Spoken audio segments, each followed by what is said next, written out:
Hey everybody, Corey with Skill Model 8. Hey, we're working on call it a diorama base, or it's just a piece really just so I can photograph um, my armor and vehicles and stuff. And this one will be specifically for the Africa Corps stuff. So this will be a desert type scene. So um, got it started, basically pink extruded foam.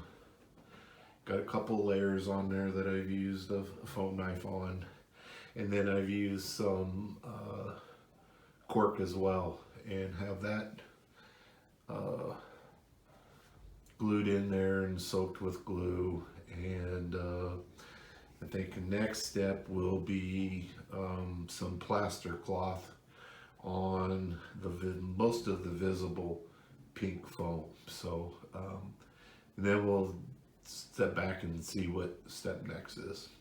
All right, when I get that done, I'll be back. Hey everybody, just a little quick update. So I haven't done any of the plaster work yet. What I decided to do was get out my little rotary carver, and I carved on the foam and did some of this rock work and stuff back there. So yeah, I think I got it the way I want it. And now I'm going to lay down some plaster cloth and do some plaster Paris work as well. So when I get that completed, then I'll be back and give you a look at that. All right, so we're back and we have the plaster work is done. So I laid down plaster cloth, in sections and covered it. And then I came back and mixed up a loose batch of plaster hydrocal is what I used, and which is casting plaster.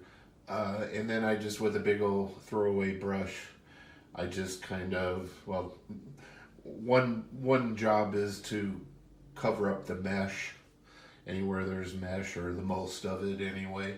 And then also to add some texture to it. So plaster work is done. So I need to make my backdrop. There will be like a little backdrop with a painted scene, try to blend it into that, so it'll be good for taking photos against. And then start covering it with I'll get the airbrush out and put a base coat down on it, and then start working with washes and ground covers, sand, and that kind of stuff. So I'll bring you back as soon as I have something that's worth showing. See you in a bit. Hey everybody, so here's where we are now. We've got the ground cover all applied, or at least the first pass. I don't think I'll be applying much more. There's a few places I think I need to do some touch-ups with it, but so the next step is, I think I'm just sitting here and thinking what's next. I think next I will start putting some washes in the crevices and that kind of thing, and let that dry, and then maybe some dry brushing.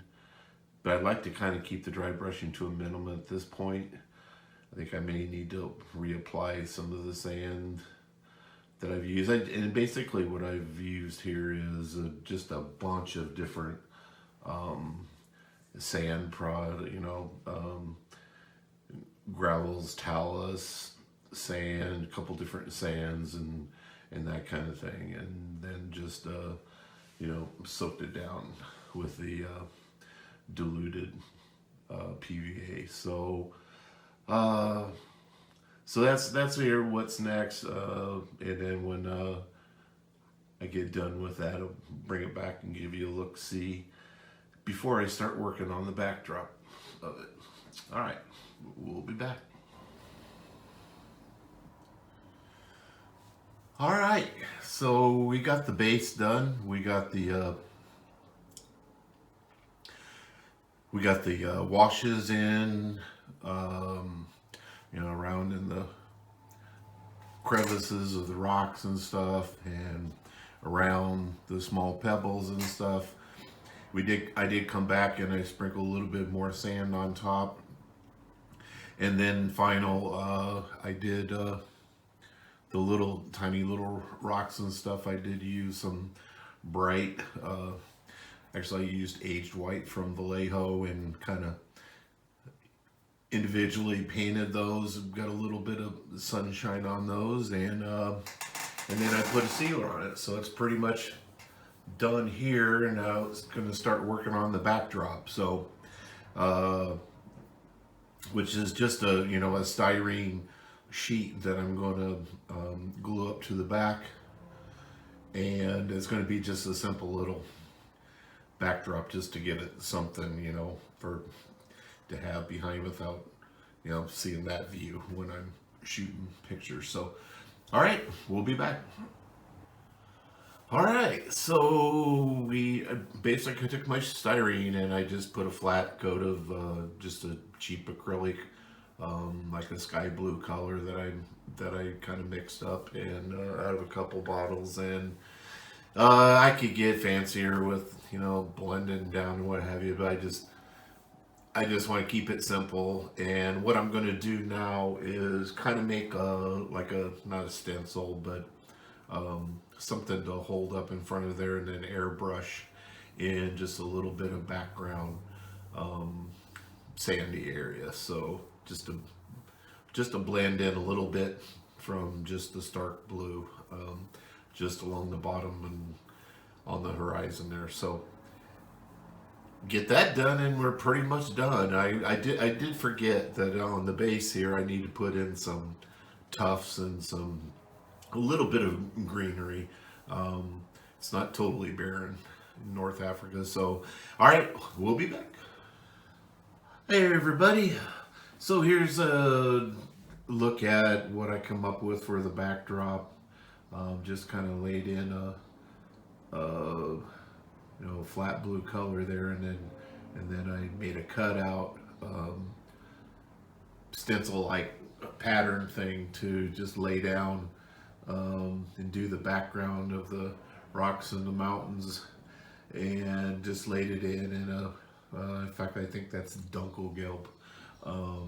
And then I mixed a bunch of white with it and kind of dusted up towards the bottom area, so it looked like windy desert. Yeah, I really like the way it turned out. Just about finished. I got to place a few grass tufts here and there and some stuff like that, and then the next time you see it, we'll be doing the final view with a vehicle on it, and just to show it off. We'll see you in a bit. Hey everybody, all right, well, it's done. Got it all finished up. Stuck one of my vehicles on there just to take a few pictures with, but I'm really happy with the way it turned out. Yeah, it just and the whole premise for making this was to just